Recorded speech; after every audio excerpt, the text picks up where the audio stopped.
let's poke some holes in this lovely RX7 and show you where these things rust. Rocker panels. Look at all that. Isn't that just a sad day? What is up, Rad Potential YouTube, and welcome to today's very rusty video on the Rad Potential YouTube channel. We're going to go through and learn about, I'm going to teach you, you all get to see the progress of fixing all the rust on the RADX7, my new RX7, which is replacing this silver one right here because of rust. Literally, the only reason that I did not build my first RX7 that I ever bought. So I've had this thing since 2015, which is almost 10 years ago. I guess it's 8. And I was an inexperienced used car buyer when I bought this car. And basically, I bought probably the worst chassis that you could have ever bought. So it looks, you know, I'll go back in the pictures. It looked pretty good when I first bought it, but it's full of putty, full of bad bodywork. Calvin would be not stoked about the amount of waves, and this level of wavy Hawaii big wave surfing going on down the side of this car just would be a 0.0001% of the effort that we put into making the RADX7 perfect. So let's poke some holes in this lovely RX7 and show you where these things rust. Rocker panels. Look at all that. Isn't that just a sad day? All the way up. Doors. Mine's definitely got something going on right here. You can see this filler crack, putty. Wheel arches. Mine actually had somebody welded another quarter panel over top of the quarter panel that's already here. So it's completely shot. Bin rot, which is most likely why you guys are here, and what this video is going to focus on fixing, will be fixing the bin rot correctly, is this. Look at all of that rust. It's just completely super bad. They also rust in here, your inner rocker. You know, we'll just shovel some of that out of there. Maybe we could get a flower to grow in here someday. It'll be sweet. It'll like be a yard ornament in my front yard. We can get trees growing out of it. And I can always say, look, that was my first RX7. The other part, and this is the telltale best thing ever about my silver RX7 right here, is the amount of filler that somebody put in the valence. Look at the filler. There was a real thick piece right here. You can see it. Definitely, you know, had an altercation with something and got jacked up. This altercation was actually my fault. The car popped out of gear and rolled down a hill, hit a bunch of stuff in my woods. So we'll crawl under the car, see if we can find some more rust down here. Oh wait, look at that. Inner rockers on the side where your tow hook's at. So I'll show you on the RADX7. I had to fix this on the red car, and it definitely was not this bad. But because this tow hook is here, they reinforce this lower rocker. Well, that inner frame that's in there holds a bunch of water, and then you get this level of custom. Look at all the crunchiness that we can dig out of there. Where'd that big chunk of... Oh yeah. And then look at this. Look at what we got out of here. Big piece of filler. Custom. Going down this side, same thing. Rocker, same thing.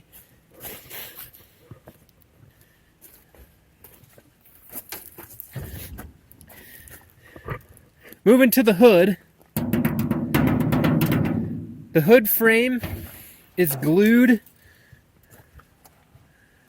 The hood frame is glued to the hood skin only in a couple places on the factory RX7, and typically everywhere, here, here, here, everywhere those glue pieces are, is where this hood's going to rust through to the top, okay?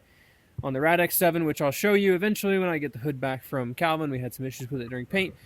We seam sealed a couple of these, so we seam sealed this one all the way around and this main one all the way around. And basically that re-glued the hood skin to the hood frame, and then we painted all of that. So the seam sealer went on after we primed everything. So effectively we did our best to get as much primer, rust prevention between the hood and hood skin. But the hoods will rust out just like that. In addition, down here where water sits will rust as well. Now, if your car is in real bad shape, I've seen them rust around the strut towers. I've seen them rust down here under the battery tray. They'll rust out pretty bad in there. I've seen them rust back in that corner. If you have like an 84, 85 with a wiring harness over there and a mouse makes a nest in that, it'll rust. Also, your brake area on any used car, if you have a brake line or anything that leaks, master cylinder leaks, you can see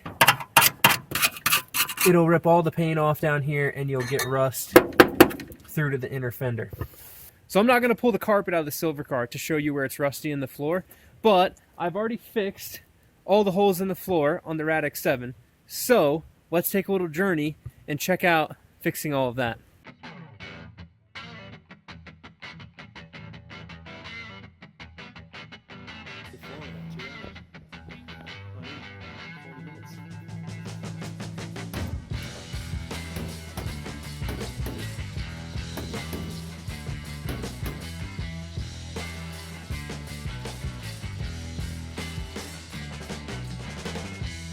Some rust repair that I've been cutting out right here, which is what I'm currently working on. So I cut all this back to the good metal. I'm going to form a new piece of sheet metal in here. I'm going to weld it in. We'll grind it smooth. There's actually a brace in here because your tow hook is on this side. So that brace, I've just cut it back and it just won't be welded to my new piece of sheet metal. It'll just kind of hang out back behind there. Maybe we stuff it in the weeds and need to get towed out. I'll add another tow hook so we're not using this one and we don't risk ripping this apart. But as long as I can keep the water out, I'll do some rust prevention port 15 stuff on the inside of the rocker. We can access that from behind the taillight, and we'll try to nip that in the butt so it doesn't come back to bite us as well.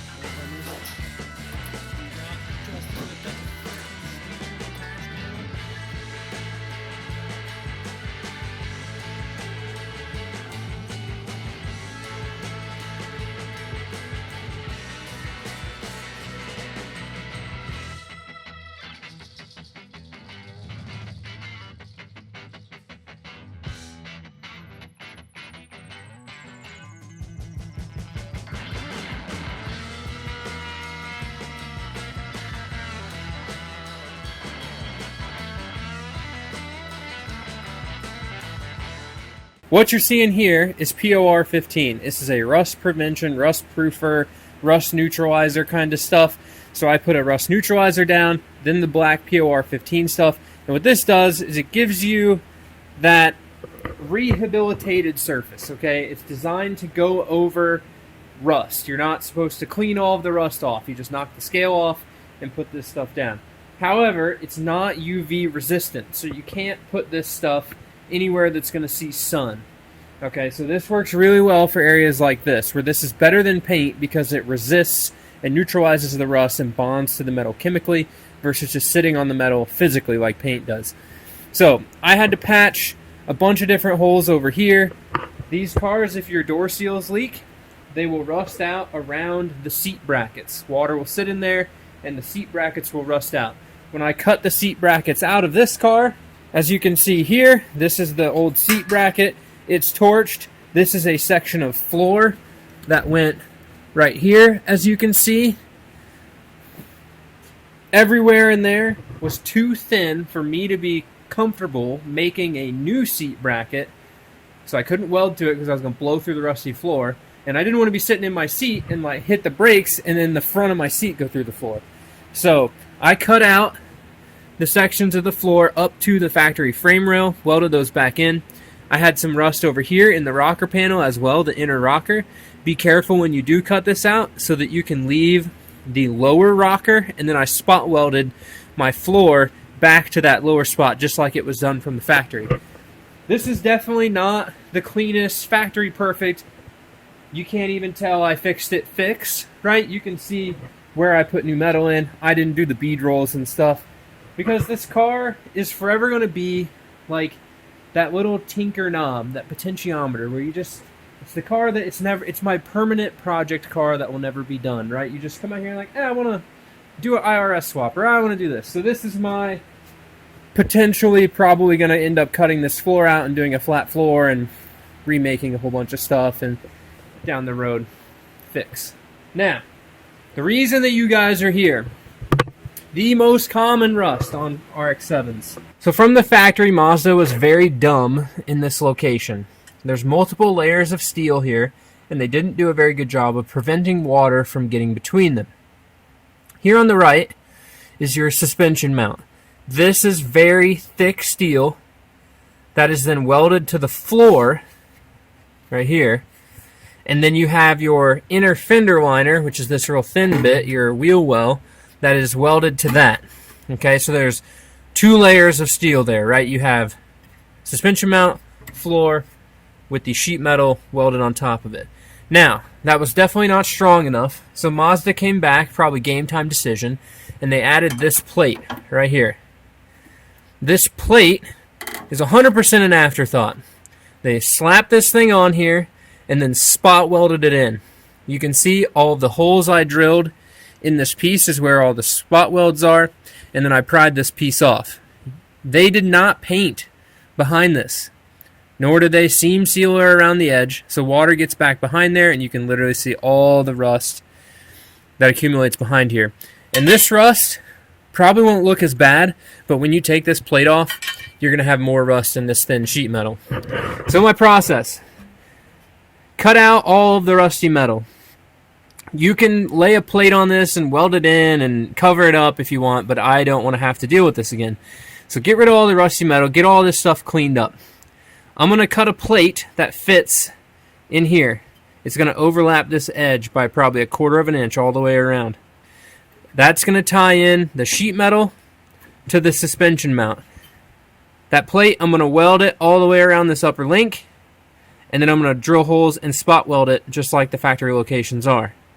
Before I get done with this, we'll put seam sealer on this so that nothing gets behind it, and we'll weld the inside of this to the floor and to there and to the sheet metal, which should be plenty strong.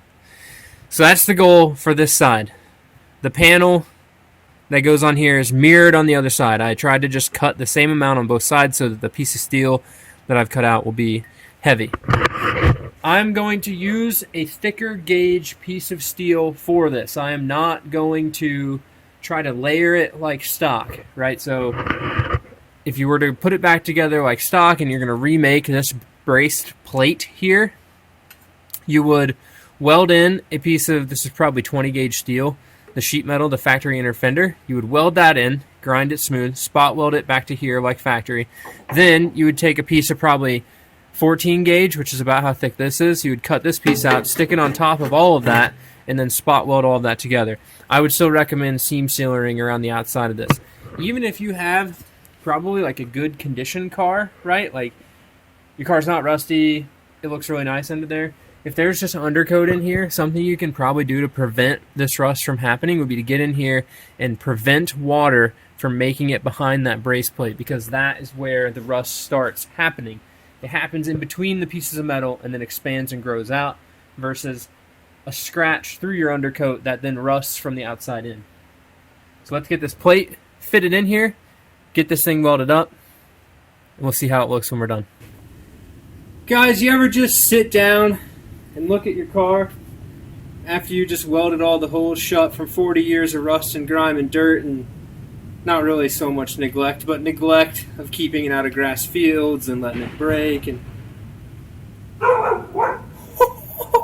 I don't know if you guys heard that, but I swear with 100% that a giant tree just fell outside. It is windy, and I'm filming this clip before it gets like the storm comes a-brewing through my steel shop. Oh my gosh! Okay, so we're not going to be sitting down in my chair. You guys hear the wind? My house is in this like valley. Holy cow, okay, slide aside. My house is in this valley. The wind blows up the valley pretty quick and blows over the ridge behind my house pretty quick. But typically I don't get that much wind like right around my house. So, stoked for that. Anyways, ignore all the stuff in the inside. We got the rust fixed, And I'm so stoked. Okay, so you saw my silver car at the beginning of this video, and literally, that car, I love RX7s with so much passion. I enjoyed that car so much, and it sucks that it's in the condition that it's in, but all the neglect, like I said, happened before me, where it got rusty, it got fixed poorly, and then I just had to live with, like, hey, my car has this horrible cancer, and that's just the end of it, you know? And I contemplated buying another silver one, and even thought about, you know, the offer was on the table to paint this one silver, but red's cooler, and I don't know. We're going red. Anyways, I'm super fulfilled to finally see one here that has no rust, and it's all good. So, to give you the final overview of this, and I'll show you the bin rot all fixed, let me grab my light, which I just sat down, so I fixed all the holes in the floor. We had a hole up here, which the black, it's probably hard for you to see. I welded holes into all, or welded holes. I welded plates into all the drain plug holes. They're just glued in with seam sealer from the factory. So I welded those shut, pulled the rubber plugs out, at least the big ones in the front floor. I don't plan on letting this car sit outside for any length of time ever again. So it's literally going to live inside. It will never have water in it. And I've got brand new door seals, so I'm not too worried about draining the floor. And it won't have carpet, so I'll see that there's water in there. The bin rot is probably one of the best bin rot repairs that I've done. I've done this once before. And my goal with this was, you know, apologize for my epic, awesome welds, but the goal with this was to make it look as close to or be reasonably resemblant of something that could have came from the factory back here. Now, I could go through and grind all these welds smooth and then paint over this, and you would never know that this had been done. And this is still layered, just like the factory steel is. And I spot welded all these brackets back together in the same spots, or close to the spots where the factory spot welds were. Now, the sheet metal that is the inner fender is way more rigid than it was before, and that's because this is fully welded on the outside of this, which is the inner fender side, and then it's fully welded on the inside, which is the inside of the car. So there's two welds, double plated steel here and here, and I'm stoked with how it came out. Now, I'm going to be modifying some of this in the future for a different upper link and changing the 4-link geometry, which is why I haven't painted this yet, and you guys will see that in an upcoming video. But in addition, I also welded everything on the back sides of this and spot welded the bottom. I don't know how much of that you can see. It's super dark, but keep in mind, guys, when you guys come in here to fix the bin rot, okay, this is a critical suspension component. And I've seen cars where the upper link bracket has completely ripped off the chassis from people driving like this. So my silver car, as you can see, was to the point where I was doing too much dumb stuff in that car for the safety of the suspension, which is why I ended up taking it apart, and then ultimately ended up building this one. So I'm stoked for that. The other thing I think I need to show you guys is down in here. Okay, so this down in here is your inner fender that's going to rust out. Okay, I've got to put pour 15 down in here, and you can see some of my rust repair work down in there. From this side where we fixed it earlier, you can still see my patch panel. Left the welds a little bit, didn't grind them all the way smooth, and you can see the etch primer. So this side, because of that tow hook, they put this brace in here. See the 3 holes, the big brace? If we come over here and you look, there's no brace. Okay, so I got to dump some pour 15 down in both of these holes and get all this stuff rust proof so it doesn't rust my paint from the backside. But that is another super common area that if you have to get in there and fix that, you know, you're going to have to get creative with plating that up, whether you spot weld it back together, whether you put rust proofer in between your sheets of metal. Just be prepared that if you don't seal it, it's going to rust again.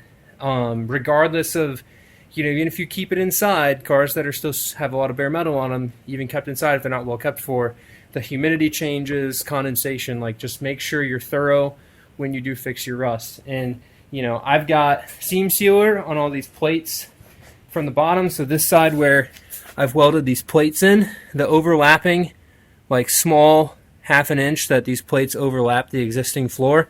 On the bottom side, that's tack welded, seam sealed, and then undercoat pour 15 as well. So make sure you're thorough, you know, in how you fix it, and anywhere that you can utilize a stock piece of metal to retain what's behind it. You know, don't cut all the way through your factory floor frame rail.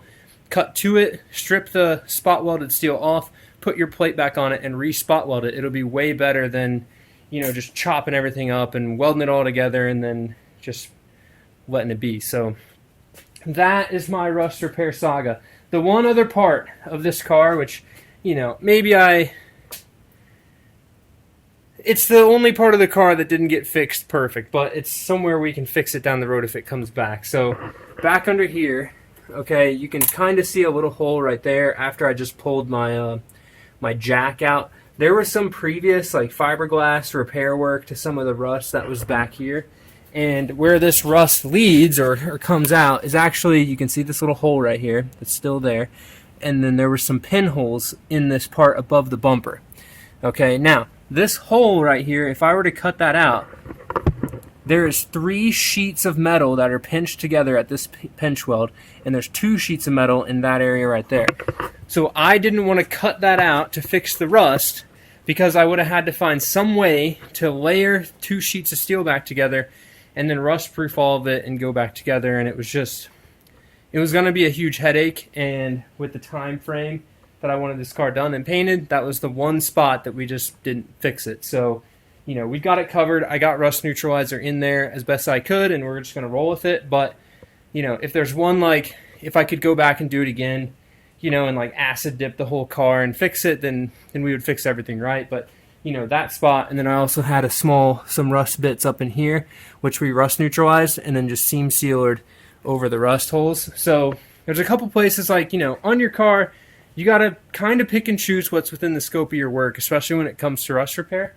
And some of those just weren't in the scope of, you know, what I wanted to do for this particular car, right? Something I'm never going to sell, something that's never going to leave the RAD potential, you know, goals, and the effectively always something fun to come and tinker on and change and modify and do whatever. And it might get cut for Group C flares. It might get the whole back floor cut out of it for some custom IRS thing. You never know. That's the point of this car. And on that note, those little rust bits aren't that big of a deal. Now, if you're restoring your car back to factory and you're going to do like a 78 Savannah GT in spark yellow, it's perfect, and you need it to be perfect, then yes, go through and fix that stuff as best as you can. But it is Calvin approved, which is, to me, that's kind of all that matters, because he's the professional body guy, and if he understands the scope of what I'm doing with the car, and if he thinks what we did is good enough for that, then that's all I need to know, because usually that is way better than what I would do. So with that, guys, hope you guys enjoyed seeing some bin rot get fixed. I'm not going to enjoy seeing what's left of my silver car after I just knocked all the silver paint that was covering all the rust off of it off, but it's fine. It's part of life. So we'll put that thing in the landscaping one of these days, or build a mountain bike jump out of it. But anyways, the RADX7 is getting closer to done. You can see other things have been happening. Go check out the other video. We got the engine in it yesterday and got a whole bunch of other work done, and I'm just amped. We're ready to start.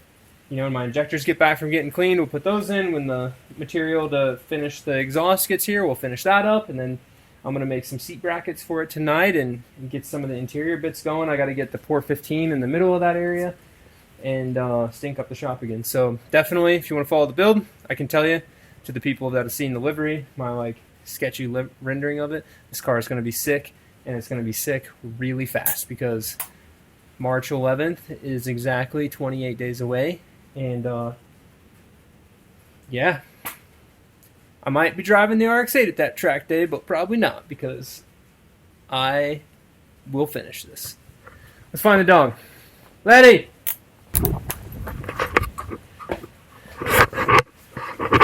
Letty, come here. Come here. Was that tree falling down scary? Come on, was that tree falling down scary? Don't jump, because we're tough. It wasn't scary at all. We weren't scared one bit. Hey, is this thing going to get done? Come here. Is this thing going to get done? Come on. Jump. Jump, Letty. Jump. Thank you. See, she had some confidence in me. We'll finish this deal. Peace, guys. Keep it rad.